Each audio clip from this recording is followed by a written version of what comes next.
नमस्कार दोस्तों, मेरा नाम सतवीर दलाल है और आप देख रहे हैं मेरा चैनल भारत लिंक। दोस्तों, कुश्ती के बारे में आजकल काफ़ी कुछ सुनने में आ रहा है और काफ़ी चर्चा है देश में कुश्ती की। कभी धरनाजीवियों के बारे में है, कभी और कुछ चल रही है। ऐसे में बार-बार जब भी सोशल मीडिया पर मैं नज़र डालता हूँ तो एक ही नाम बार-बार सुनने को मिलता है, दिखाई देता है और वो है बाबा रामदास जी। बाबा रामदास जी आज कुश्ती जगत में किसी परिचय का मोहताज नहीं है। उसके बारे में अगर कुछ भी कहा जाए तो वो बहुत कम होगा, क्योंकि वो शख्सियत इतनी बड़ी हैं कि कुछ भी ये कहना कि आप ये हैं, ये थोड़ा अनुचित होगा। लेकिन ये आज हमारा सौभाग्य है कि बाबा रामदास जी आज हमें मिल गए और मेरी काफ़ी दिनों से इच्छा थी कि मैं उनसे कुछ चर्चा करूँ, कुछ सवाल पूछूँ। तो आज चलिए बाबा रामदास जी से कुछ सवाल पूछते हैं। बाबा जी नमस्कार। नमस्कार जी। बाबा जी, काफ़ी दिनों से मैं देख रहा हूँ कि कुश्ती जगत में काफ़ी खलबली मच रही है, काफ़ी चर्चा चल रही है और रोज़ाना कुछ न कुछ ऐसी बातें सुनने में आ रही है और ऐसी बातें में जब भी कोई कुश्ती की चर्चा होती है तो आपका नाम ज़रूर होता है, तो आपकी वीडियो भी मैं अक्सर देखता हूँ। तो मैं कुछ सवाल आपसे पूछना चाह रहा हूँ। पहला सवाल तो मेरा ये है कि बाबा जी, आप इतने उग्र क्यों हैं? ये बताएँ कि आप इतना तेज़ उसमें कुश्ती के प्रति समर्पण है आपका, या ये इतनी उग्रता क्यों है आपके अंदर? नहीं, देखिए, उग्रता तो वैसे कोई खास बात नहीं है। जी, आक्रामकता ना, ये आक्रामकता। जी, मेरी जी। स्वभावगत मेरा एक ट्रेट है। जी, जी, ये जी। मेरे स्वभाव में है आक्रामकता, और इसको आक्रामकता नहीं मैं मानता हूं। ये क्या है कि अपनी बात को जी, सच्चाई से, जी, तथ्यों के साथ, जी, पूरी बुलंदी से, फोर्सफुली, पूरे उत्साह से और पूरे विश्वास के साथ जी, समाज के बीच में कहना। जी, जी, जी, तो जी, मैं उग्र नहीं हूं, जी, मैं बहुत स्पष्ट बोलता हूं जी, और मैं बड़ा कड़वा सच बोलता हूं। तो ये जो है ना, ये जो ताकत आपको दिखाई देती है मेरे जी, बोलने में, जी, ये सच्चाई की ताकत है, जी, क्योंकि जी, मैं हमेशा फैक्ट्स की बात करता हूं। जी, जी, जी, मैं कभी भी रेटोरिक में और खामखा के jargon की बात नहीं करता। मैं हमेशा फैक्ट्स की बात करता हूं जी। और अच्छा। सच बोलता हूं। जी, जी, जी, इसलिए आपको लगता है कि मैं उग्र हूं। जी। ये लीजिए। अच्छा, हाँ। बाबा जी, एक आज मैंने एक वीडियो देखी थी आपकी, आज ही देखी थी, तो उसमें आपने कहा था कि एक धर्म की लड़ाई है। माना अगर ये धर्म की लड़ाई है और आप धर्म के रास्ते पर हैं, तो क्या इसका तात्पर्य हम ये लगाएं कि वो पहलवान या वो धरना देने वाले पहलवान है वो अधार्मिक हैं क्या? और अगर वे अधार्मिक हैं तो समाज ने उनका बहिष्कार क्यों नहीं किया? कुछ लोगों ने क्यों उनके आंदोलन में जाके नहीं साथ दिया उनका, ये बताएं आप। देखिए, मैं इसको धर्म की लड़ाई तो छोड़ दीजिए इसको। मैं इसको धर्म की लड़ाई इसलिए मानता हूं जी, क्योंकि यहां पे एक पक्ष सच बोल रहा है जी, और एक पक्ष निरा सफेद झूठ बोल रहा है। जी, जी, जी, और जिस दिन ये इन धरनाजीवी पहलवानों ने आरोप लगाए थे ना, जी, मैं उसी दिन इस लड़ाई में कूद पड़ा था, जी, क्योंकि मुझे मालूम था कि ये झूठ बोल रहे हैं। जी, जी, जी। तो ये धर्म, जब हम कहते हैं ना ये धर्म युद्ध है, हुँ, हुँ। तो धर्म में एक पक्ष जी, सत्य के साथ खड़ा है जी, और एक पक्ष जो है झूठ और फरेब के साथ खड़ा है। जी, इसलिए मैं बोलता हूं कि भैया ये धर्म की लड़ाई है, क्योंकि इसमें मैं सच, मुझे मालूम है कि मैं सच के साथ खड़ा हूं। जी, जी, जी, इसीलिए मैं इतना उग्र होकर बात करता हूं, क्योंकि मुझे मालूम है मैं सच के साथ दे रहा हूं। जी, जी, मैं सच के साथ हूं। और अब आपने कहा कि फिर इतने सारे लोग उनके साथ कैसे जी, आके खड़े हो गए। जी, जी, जी। भाई साहब, देखिए, उनके सबके अपने अपने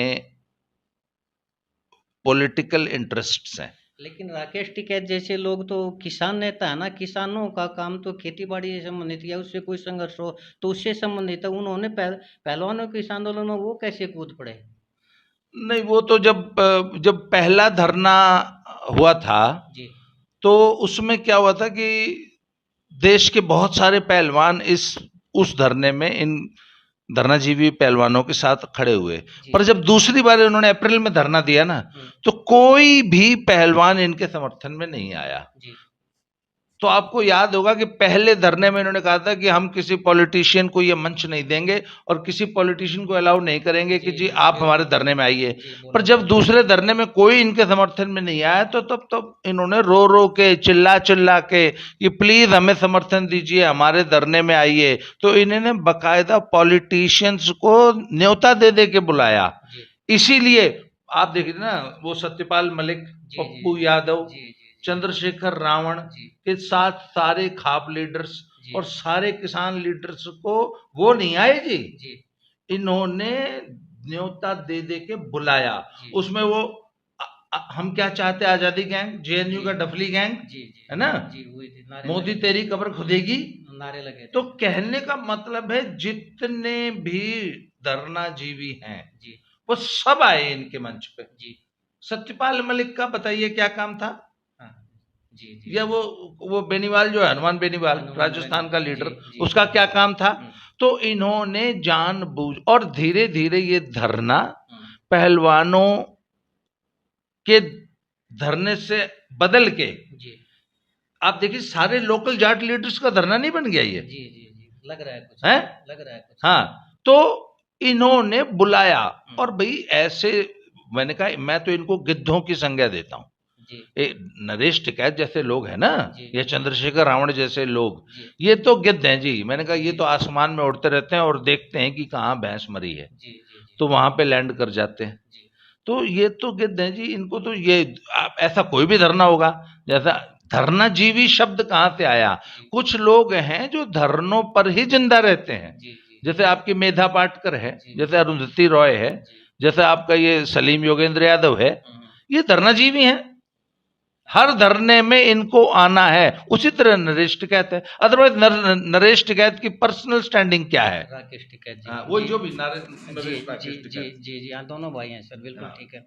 अच्छा सर, ये जो पहलवान थे शुरू से ये कह रहे हैं कि जी हम ट्रायल नहीं देंगे, तो अगर ये ट्रायल नहीं देंगे और वैसे ही सीधे नाम इनके एशियन चैंपियनशिप में जाएंगे, तो इनके बाद की जो लड़कियां हैं क्या उनका हक नहीं मारा जाएगा? और अगर उनका हक मारा जाएगा तो हर एक नेता ने आके नए स्टेज पे ये कहा था कि ये जी बेटियों के सम्मान की लड़ाई है, तो क्या अब दूसरी बेटियों का जो सम्मान ये जो धरनाजीवी हैं ये उस सम्मान को खत्म कर रहे हैं, तो अब वो नेता कहाँ गए? अब वो क्यों नहीं आवाज उठाते कि ट्रायल होनी चाहिए और दूसरी बेटियों को भी मौका मिलना चाहिए? अब उनके मुंह में क्यों दही जमी हुई है, उन नेताओं के मुंह में, जो ये कह रहे हैं बार बार कि हम बेटियों के सम्मान की लड़ाई लड़ रहे हैं?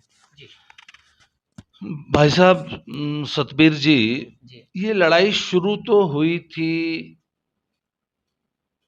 यौन शोषण के आरोपों के जी साथ, जी जी जी है। जी महाराष्ट्र हो गया, शोषण जी जी और आज की तारीख में ये लड़ाई पूरी की पूरी जो है ट्रायल न देने की लड़ाई में तब्दील हो चुकी है। यह आपने देखा ऐसा ही लग रहा है। पिछले 6 महीने में महाराष्ट्र हो गया, वहां से शुरू होके अब हम ट्रायल को न दें, जी इसमें तब्दील हो गई। जी तो जो वो इतने सारे लोग भावनात्मक जो अपील थी ना, हमारी बेटी का शोषण हो गया। जी तो देखिए, बेटी शब्द एक इतना पवित्र शब्द है हम्म, कि इसको लेकर कोई भी व्यक्ति जी उद्वेलित हो जाएगा, जी और कोई भी व्यक्ति आपके समर्थन में आ जाएगा जैसे ही आप बेटी बन के, जी समाज में बेटी बन के कोई भी अपील कर दो।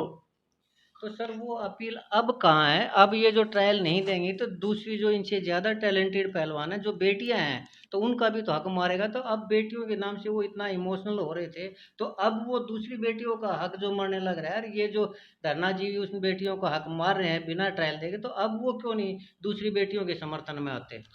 तो देखिए ना, हुआ क्या था असल में, मैं जी अपनी बात को जरा पूरा कर लूं। जी जी जब इन्होंने कहा ना भाई हम भारत की बेटी हैं, मेडल ले आई हैं, हमारा शोषण हो गया, जी तो सारे लीडर्स जी इसमें उनको वोट बैंक पॉलिटिक्स का एक राजनीतिक मौका दिख गया, जी जी इसलिए वो सारे कूद पड़े। जी उन्होंने, मुझे उनसे ये शिकायत है कि आपने कम से कम उन आरोपों की जांच करनी चाहिए थी जी कि भाई एक लड़की या कुछ लड़कियां अगर एक व्यक्ति पे आरोप लगा रही हैं जी तो उन आरोपों में कोई सच्चाई भी है। जी और देखिए, जिस प्रकार के वाइल्ड आरोप लगाए गए थे, जी वो आरोप प्रथम दृष्टया ही देखने में झूठे लगते हैं। आप जी वो आरोप जी लेके जी किसी जी थाने में चले जाओ, जी जी थानेदार डांट के भगा देगा, भाई जी जी जी फालतू बोल रही है। जी जी तो पर जी चूंकि उनकी भावनात्मक अपील थी, हम्म, इसलिए नेताओं ने उन आरोपों को लपक लिया, क्योंकि उन आरोपों के बल पे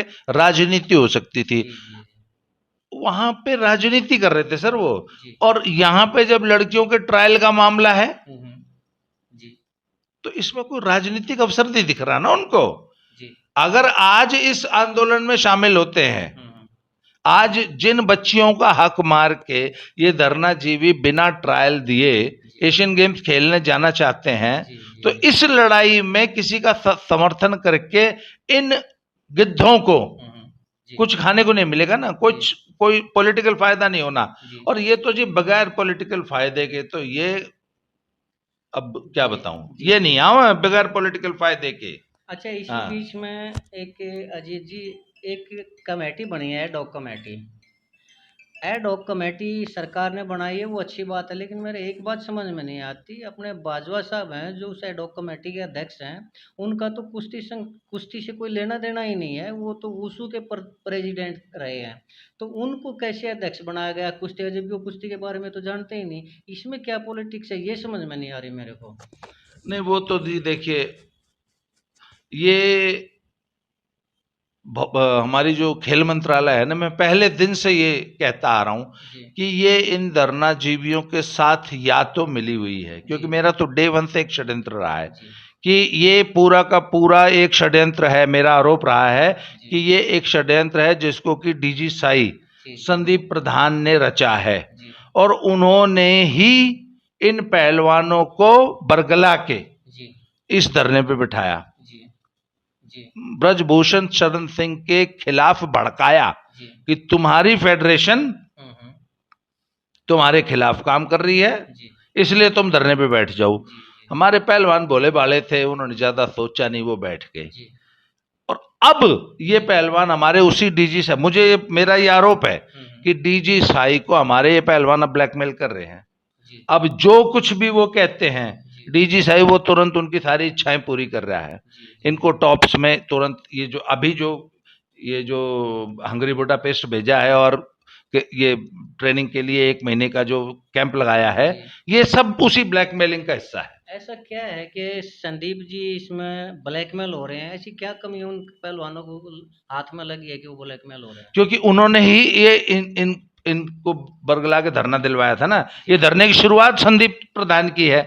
तो आज अगर ये पहलवान बोल देगा जी हमको तो संदीप प्रधान ने कही थी, तो ना, तो ये भारी मुसीबत। अच्छा, संदीप प्रधान जी ने ये धरना लगवा के बीजेपी के लिए एक भारी मुसीबत पैदा करती। अच्छा, बीजेपी क्यों इनके ब्लैकमेलिंग में आ रही है? सबसे बड़ा सवाल तो ये है कि क्यों सरकार सहन कर रही है इन लोगों को? सरकार सर इसलिए इनको सहन कर रही है क्योंकि आपको याद होगा कि ये इस धरने की शुरुआत एक भावनात्मक मुद्दे, भावनात्मक अपील के साथ शुरू हुई कि बहन बेटियों का शोषण हो गया, और जाट कम्युनिटी ने उसको ऐसे प्रेजेंट किया कि हमारी बहन बेटियों का शोषण हुआ, तो सब जाट उद्वेलित हो गए। और एक बार ऐसा लगा कि पूरे पश्चिमी उत्तर प्रदेश, हरियाणा और राजस्थान के जाट जो है ना, ये इस आंदोलन से जुड़ गए हैं। और देखिए ना, जो वहां जिन नेताओं का जमावड़ा था वो भी सब, भाई जयंत आए, पूरी हरियाणा कांग्रेस आई, बेनीवाल आया, सत्यपाल मलिक आया, और सत्यपाल मलिक ने तो यहां तक कहा था कि इन लड़कियों को जो है राजस्थान के चुनाव में घुमाओ। तो ये सरेआम वहां पे जाट पॉलिटिक्स दिख रही थी। अब सब बीजेपी जाट पॉलिटिक्स के तहत जयंत को अपने पाले में एनडीए में शामिल कराना चाहती हैं। ठीक, आज की ही न्यूज है कि वो सुभाषपा वाले जो ओम प्रकाश राजभर हैं, वो पूर्वी उत्तर प्रदेश की एक बहुत बड़ी पॉलिटिकल फोर्स बन चुका है। वो उस आदमी की एक खासियत है कि वो खुद सीट जीतता नहीं है, पर 25-30 सीट हरवा देता है। तो सर यही हाल जयंत का भी है। ये जो छोटी पार्टियां होती है ना, तब ये खुद सीट जीते चाहे न जीते, आपको 25-30 सीट जितवा सकती हैं या हरवा सकती हैं। तो इसका तात्पर्य ये नहीं है कि सरकार भी ब्लैकमेल होने लगी? नहीं, ब्लैकमेल नहीं हो रही भाई, या गेम खेल रही है। आई एम सॉरी टू से कि ये जो आज की जो बीजेपी है ना सर, बीजेपी हाई कमांड है, इनके लिए सबसे ज्यादा जरूरी है वोट बैंक। और ये विशुद्ध पॉलिटिशियंस हैं दोनों, आज की बीजेपी हाईकमांड, और एक एक वोट का हिसाब करते हैं। कोई भी पॉलिटिकल या सामाजिक निर्णय भी अगर लेते हैं तो उसमें सबसे पहले चेक करेंगे कि वोट का क्या नफा नुकसान है। और इन्होंने चूंकि जयंत को एनडीए में शामिल कराना है, और Jayant is a very hard bargainer. जी वो जैसे ओम प्रकाश राजभर तो आ गया, जी। ये बातचीत तो पिछले लगभग 6 महीने से चल रही है, जी, पर ये एकदम मुहाने पे बैठी हुई है। जी तो बीजेपी किसी भी निर्णय से ऐसा नहीं करना चाहती कि जाट नाराज हो जाए, जी हाँ जी, जी या हमारे लीडर आई मीन जयंत के लिए जी। कोई अप्रिय स्थिति पैदा हो जाए, हम्म, तो वो कहते हैं कि इस कुश्ती संघ वाले निर्णय को जी थोड़ा सा टाल दो। और इसीलिए इसी रणनीति के तहत जी ये WFI के चुनावों को भी थोड़ा आगे खिसका रहे हैं, जी क्योंकि ये जयंत के लिए असहज स्थिति पैदा नहीं करना चाहते। जी और ब्रजभूषण जो हैं जी। वो जाटों के सामने एक उनकी किरकिरी सी बना दिए गए हैं, है नहीं, छवि क्रिएट कर दी उनकी गई। छवि जानबूझ के इन लोगों ने ऐसी क्रिएट की है। जी तो उस छवि के कारण बीजेपी लीडरशिप थोड़ा फूंक फूंक के कदम रख रही है, जी और इसीलिए ये इनका थोड़ा सा नाजायज तुष्टीकरण कर रही है। जी। अच्छा अजीत जी, शुरू में आप की जो मैं वीडियो देखा गया था उसमें आप कहा करते कि ये धरना पॉलिटिकल धरना है और ये शुरू ही किसी पार्टी की तरफ से करवाया गया है। तो आप क्या इस पर प्रकाश डालना चाहेंगे कि वो कौन सी पार्टी थी जिन्होंने बीजेपी के खिलाफ या सरकार के खिलाफ इन पहलवानों को बरगलाया या इनका कोई लालच दिया? क्या स्पष्ट रूप से आप नाम लेना चाहेंगे कि इस धरने के पीछे उस नेता का हाथ था? देखिए, हालांकि ये बहुत ज्यादा स्पष्ट तो अभी तक नहीं हो पाया, क्योंकि शुरू में देखिए जब ये धरना शुरू हुआ था ना, जी तब हमको ऐसा लगता था जी कि ये डीजी साई ने इन पहलवानों को भड़का दिया जी और ये एक दिन 2-4 घंटे बैठेंगे। और अंदर की जहां तक मुझे बातें मालूम है, जी मेरी भी बहुत सूत्रों से बात होती है, जी डीजी साई ने कहा था सिर्फ 2-3 घंटे बैठना होगा। जी जी जी और ओरिजिनल धरने में जी जॉन शोषण के आरोप लगाने का कोई प्लान नहीं था, हम्म पर ये प्रोफेशनल धरनेबाज तो है नहीं, हम्म ये तो बेचारे सीधे साधे पहलवान है। जी यौन शोषण वाली बात कुछ पत्रकारों ने विनेश के मुंह से निकलवा ली। जी जी जी। तो फिर उससे पीछे हटने का उसका वो तो नहीं था। एक बार जब मुंह से निकल गई तो वहां पे कोई समझदार आदमी होता तो उस बात को कंट्रोल कर लेता, कंट्रोल कर लेता। वो कंट्रोल हुई नहीं। जी फिर चूंकि उस बात को मुंह से निकल गई थी, जी तो जी उसको जस्टिफाई करने में ये रायता लंबा फैल गया। आगे की तरफ बढ़ते तो गए जब और ये रायता लंबा फैला ना, जी तो उससे पहले भी ये फेडरेशन की भी लड़ाई थी, फेडरेशन जी। पे कब्जे की लड़ाई थी ये असल में। कौन कब्जा करना चाह रहा था? बहुत सारी पॉलिटिकल फोर्सेस हैं। जी सबसे पहले तो ये आरोप खुद खेल मंत्रालय पे भी लगता है। लेकिन ब्रजभूषण जी का तो कार्यकाल ही खत्म होने लग रहा था, वो तो इससे आगे बढ़ ही नहीं सकते थे।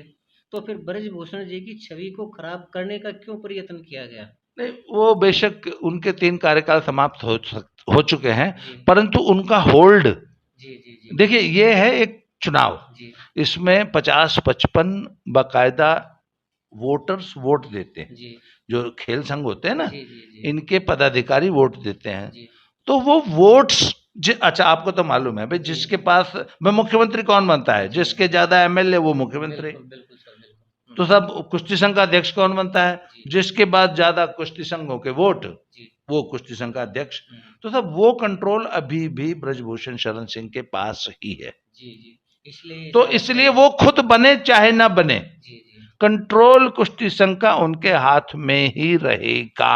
तो फिर इस आंदोलन का तो कोई औचित्य ही नहीं रहा, जो जिन पॉलिटिकल पार्टी ने आगे किया पहलवानों के कंधे पे बंदूक रखी, तो जब उन्हीं का होल्ड रहेगा तो उनकी तो सारी फेल होगी, उन ताकतों की लड़ाई तो फेल होगी सारी। ये तो जी ब्रजभूषण शरण सिंह जी का राजनीतिक कौशल है, जी और उनका वो था। जी क्योंकि एक तो ना उस आदमी पे झूठा, देखिए मैं इस आंदोलन में क्यों कूदा, मैं सबसे पहले तो ये स्पष्टीकरण देना चाहता हूं। जी मेरा कुश्ती संघ से या इन लोगों से जी।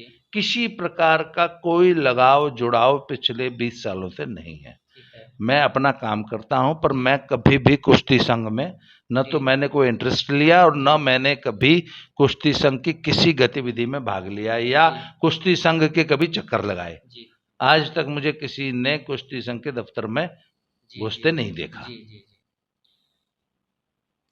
तो सब जब ये झूठे आरोप लगाए जाने लगे ना, हम्म तो पहले दिन मैं सारा दिन देखता रहा तो मैंने कहा यार ये तो सरेआम धक्काशाही हो रही है और एक आदमी को जबरदस्ती डिस्क्रेडिट किया जा रहा है। फिर मुझे लगा, शाम तक मुझे पक्का विश्वास हो गया कि ये कुश्ती संघ पे कब्जे के लिए एक आदमी पे झूठे आरोप लगा के उसको, है ना, उसको कमजोर करके, उसको बदनाम करके, उससे इस्तीफा मांग के, जब बार बार एक ही बात, आप इस्तीफा क्यों नहीं देते? मैंने कहा अरे भाई, तो झूठे आरोप लगा के तुम किसी से भी इस्तीफा मांग लोगे, मतलब आपको चुनाव में जीतने की तो जरूरत ही नहीं है भाई। आप किसी पद पे काबिज हैं, आपको हटाना है, चुनाव में मैं आपको हरा नहीं सकता, तो मैं आप पे झूठे आरोप लगवा दूं, ये कौन सा तरीका है भाई? तो फिर मैं आया। अच्छा, मुझे ये लगा कि यार सच्चाई का साथ देने वाला कोई नहीं, पूरा सोशल मीडिया और पूरा मीडिया इन झूठे धरनाजीवियों के साथ खड़ा हो गया और ब्रजभूषण सिंह का पक्ष बोलने वाला कोई भी नहीं था। तो फिर मैंने खुल के बोलना शुरू किया, अदरवाइज मेरा कोई मतलब नहीं है इस लड़ाई में। पर बाद में ये लड़ाई जूनियर पहलवानों के हक की लड़ाई बन गई। बाद में ये लड़ाई जूनियर पहलवानों के हक की लड़ाई बन गई। तो मैंने कहा कि ये तो बहुत बड़ी नाइंसाफी है। इसका मतलब, अच्छा हम ट्रायल नहीं देंगे, हम सीधे लड़ने जाएंगे, ये बात पहले दिन से होती आ रही है। तो अब हमें ये तो प्रूव हो गई 6 महीने में कि सारी लड़ाई ही इस बात की है, फेडरेशन को क्यों बदलना है, क्यों ये फेडरेशन हमारी मनमानी नहीं चलने देती। इन ओलंपियंस से मेडलिस्ट पहलवानों का ये दुराग्रह था और ब्रजभूषण शरण सिंह जी यही कुश्ती में रिफॉर्म्स लेके आ रहे थे। तो वो तो प्रूव हो गई ना कि ये ट्रायल नहीं देना चाहते। हम इसलिए कूदे कि अरे भाई ये तो जूनियर पहलवानों की हक की लड़ाई है, इसलिए हम इस लड़ाई में कूदे। लेकिन और इसीलिए इतना उग्र होकर मैं बात करता हूं, क्योंकि मैं सच्चाई की बात करता हूं। लेकिन अजीत जी, जिस दिन से आप इस लड़ाई में कूदे हैं, आपके ऊपर 3 आरोप लग रहे हैं और बार बार लोगों ने मेरे को भी कहा है, मेरे को भी फील हुआ है कि वो 3 आरोप, एक तो पहला तो ये है कि इस लड़ाई में ऐसा फील हो रहा है और लोग ऐसे कह रहे हैं कि आप जाटों के खिलाफ हैं। क्या ये सच है? दूसरा आरोप ये है कि आप प्रो ब्रजभूषण जी हैं, यानी उनके इतने ज़्यादा क्लोज हैं, उन्हीं के बारे में इतनी ज़्यादा आप वो कर रहे हैं कि लोगों को ये लग रहा है कि सिवाय ब्रजभूषण जी के ये तो और कोई बात ही नहीं करते। अगर इसको सीधे अक्षरों में कहा जाए तो लोग ये कह रहे हैं कि ये तो ब्रजभूषण जी के चमचे हैं। तीसरा आरोप, कुछ आपके शब्दों की जो मर्यादा है वो थोड़ा, अगर इन्हीं बातों को आप ज़्यादा स्पष्टता की बजाय थोड़ा सा अगर उसमें करें, शब्दों की मर्यादा का ध्यान रखें, तो वो नहीं रख पा रहे आप। तो ये 3 आरोप हैं, इनके ऊपर आप क्या कहना चाहेंगे? देखिए सर, बात यह है कि मैंने इसको धर्म युद्ध का नाम दिया था ना। तो जब धर्म युद्ध हुआ था ना, कुरुक्षेत्र का युद्ध हुआ था, तो उसमें 2 पक्ष थे, कौरव पांडव। 2 पक्ष थे। तो मेरा ये मानना है कि इस धर्म युद्ध में एक तरफ कौरव हैं और एक तरफ पांडव है। मेरा ये स्पष्ट मानना है। कौरव वो हैं जो झूठे आरोप लगा रहे हैं, जिन्होंने जॉन सोसन के झूठे आरोप लगा के एक आदमी को डिस्क्रेडिट करके उसको पद से हटा के उसका पद कब्जा करने की कोशिश की, झूठे आरोप लगा के। इसलिए वो चूंकि झूठ बोल रहे हैं, ब्रजभूषण सिंह पे झूठे आरोप लगाए गए हैं, जबकि वो आदमी सही है। इसलिए मैं, अच्छा भाई देखिए ना, 2 पक्ष हैं, एक वो आरोप लगाने वाले, एक जिसके ऊपर आरोप लगाए गए। तो ये आदमी सच बोल रहा है, वो लोग झूठ बोल रहे हैं। अब जो झूठ बोलने वाले थे उन्होंने जाट आइडेंटिटी ओढ़ रखी है। मैंने जाटों के खिलाफ एक भी शब्द नहीं बोला, पर वो खुद को जाट कहकर लड़ रहे हैं। वो प्रेजेंट करते हैं कि हम जाट हैं, इसलिए हमारा विरोध करने वाला जाट विरोधी हो गया। मैंने कहा no, you by chance happen to be Jat, पर मैं यहां आपका विरोध कर रहा हूं। आप एज एन इंडिविजुअल, मैं विनेश फोगाट और बजरंग पूनिया और साक्षी मलिक के झूठ का विरोध कर रहा हूं। सुनिए, उनके झूठ और फरेब का विरोध कर रहा हूं। मैं जातीय पॉलिटिक्स नहीं कर रहा हूं, पहली बात। और लड़ाई में आपको किसी का पक्ष तो लेना पड़ेगा। तो यदि मैं आपका विरोध करूंगा तो मैं ऑटोमेटिकली दूसरे का पक्षधर हो गया, क्योंकि मैं उसके पक्ष, अच्छा मैं मुंह से नहीं बोलता, मैं फैक्ट्स लेके आता हूं सामने। ठीक। और दूसरी बात है शब्दों की मर्यादा। भाई साहब देखिए, मैं एक बात में बिलीव करता हूं कि भाषाई शुचिता का ढोंग रच के हैं आप लोगों को संतुष्ट तो कर सकते हैं, जी पर आप सच्चाई से नहीं भाग सकते। और मेरा एक है कि मुझे यहां पे ढोंग नहीं करना जी है। ये जो भाषाई शुचिता है ना, इसको मैं ढोंग से ज्यादा कुछ नहीं मानता। जी हाँ, ये जो असल, अच्छा एक मिनट, असल जीवन में आदमी कैसे बात करता है? जी तो लोग कहते हैं नहीं, असल जीवन में तो हम लोग कई शब्दों का ऐसा प्रयोग कर लेते हैं जो कि मंच से नहीं कर सकते। जी मेरे लिए मैंने कहा ये सारी दुनिया मंच है जी। जी जी तो मैं जैसा असल जीवन में हूं वैसा ही कैमरे के सामने भी होता हूं। मेरा वो दोहरा चरित्र नहीं है कि कैमरे के सामने तो मैं मीठी मीठी बातें करूं, मीठी मीठी गोली दूं, है मीठी मीठी, मतलब भाई एकदम एक अलग रूप लेके आऊं जी और पीछे कैमरा ऑफ होते ही अपने असली रूप में आ जाऊं। वैसा मेरा एक ही रूप है, मैं कैमरे से अलग भी इसी रूप में होता हूं। यही मेरी भाषा शैली होती है और कैमरे के सामने भी होती है। अब आप इसको गलत मानो चाहे सही मानो। जी। अच्छा, आपने कहा ब्रजभूषण जी के खिलाफ झूठे आरोप लगाए हैं, ठीक है, हम भी मान लेते हैं झूठे आरोप लगाए, लेकिन मामला कोर्ट में विचाराधीन है। तो उनको अभी से हम ये कहें कि वो झूठे आरोप थोड़ा वक्त से पहले की बात नहीं होगी कि ये, या फिर आपको लगता है कि कोर्ट में भी वो बिल्कुल निर्दोष सिद्ध होंगे? तो इसके बारे में आप क्या कहना चाहेंगे? भाई मैं भी तो, हाँ यस, एकदम सही बात है कि मामला अगर कोर्ट में है हम्म, तो let the court decide. Let तो द आप कोर्ट कौन डिसाइड। होते हैं कि बोले कि नहीं आप इस्तीफा दो यस। या आप नहीं चुनाव नहीं। नहीं लड़ेंगे? जी जी एक मिनट, जी। आपको ये किसने हक दिया कि आप ये डिसाइड करें कि कुश्ती संघ का चुनाव कौन लड़ेगा और कौन नहीं लड़ेगा? ये सहमत हूँ इससे, हैं? आपकी बात से सहमत जब हूँ। मामला सब जुडिस है, मामला कोर्ट में चल रहा है, तो गिरफ्तारी होगी कि नहीं होगी, लेट द कोर्ट डिसाइड। जी जी जी जी आप क्यों डिसाइड करें कि नहीं अभी आज ही गिरफ्तार करो? जी जी भाई कोर्ट किस लिए बैठी है? हम्म, अच्छा एक मिनट, जी जल्दी चार्जशीट दाखिल करो, आज ही गिरफ्तार करो। जी भाई पुलिस को अपना काम करने दीजिए, जी कोर्ट को अपना काम करने दीजिए। कोर्ट पे और पुलिस पे नाजायज दबाव तो आप डाल रहे हैं। जी जी जी जी। क्यों? ठीक बात है। इस पूरे मामले का अंत क्या होगा अजीत जी? ये बताइए, आपके लास्ट में क्या रिजल्ट निकलेगा? लास्ट में तब ये रिजल्ट निकलेगा कि बकरे की मां कब तक खैर मनाएगी। 3-4 दिनों में एशियन गेम्स की ट्रायल हो जाएगी, जी 1 महीने में, 1-1.5 महीने में एशियन गेम्स संपन्न हो जाएंगे। जी। कौन कितने पानी में है सब पता लग जाएगा। ठीक है। कल वो वर्ल्ड रैंकिंग सीरीज में कौन कितने पानी में था पता लग गया। जी जी जी जी। थोड़े दिनों में, महीना, बकरे की मां कब तक खैर मनाएगी, कितने दिन आप चुनाव टाल लोगे। ठीक है। WFI के चुनाव भी हो जाएंगे जी और कोर्ट का फैसला भी आ जाएगा कि ब्रजभूषण सिंह ने कि, किसका कितना जौन शोषण किया। जी जी। तो जी सारी चीजें 6 महीने में, 1 साल में सामने आ जाएंगी। कल को ब्रजभूषण जी अगर निर्दोष साबित होते हैं तो वो इन पहलवानों के ऊपर या जिन्होंने उनके ऊपर आरोप लगाया वो क्या कार्रवाई करेंगे? मतलब वो मैंने बोला ना, मेरा उनसे कोई संपर्क नहीं जी।